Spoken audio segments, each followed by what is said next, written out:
নমস্কার, আমি চলে এসেছি রূপা কিচেন উইথ কুকিংয়ে। অন্য দিনের মতন আজকেও একটা রেসিপি নিয়ে চলে এসেছি। আজকে এখানে আছে কুমড়ো শাকটা সিদ্ধ করতে দিয়েছিলাম, এটা সিদ্ধ হয়ে গেছে, এবার নামিয়ে ফেলবো। আর সবজিগুলো এখানে কেটে নিয়েছি। এখানে ঝিঙে আছে, আলু আছে, এখানে বেগুন আছে, এখানে কাঁচা লঙ্কা আছে। এই দিয়ে কুমড়ো শাকটা রান্না করব। এখানে 5 ফোড়ন,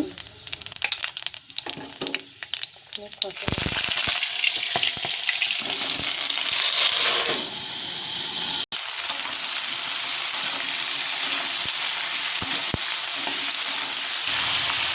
লবণ,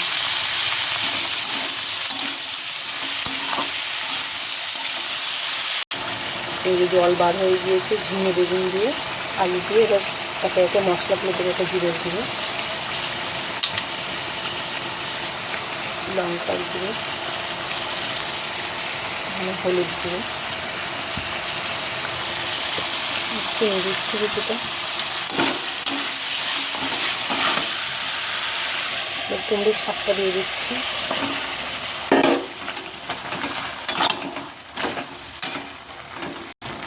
কুমড়ো শাক চচ্চড়ির জন্য এই যে আদা সরষে বাটা এটা দিয়ে দিচ্ছি।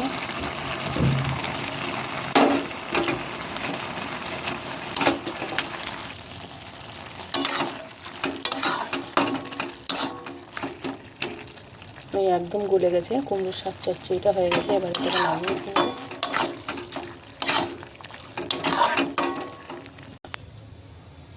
কুমড়োর শাক চচ্চড়ি রেসিপিটা হয়ে গেছে, এটাকে নামিয়ে ফেলেছি।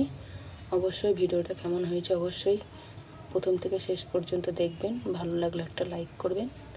আজকের রেসিপি এই পর্যন্তই। পরের দিন আবার একটা নতুন রেসিপি নিয়ে চলে আসবো।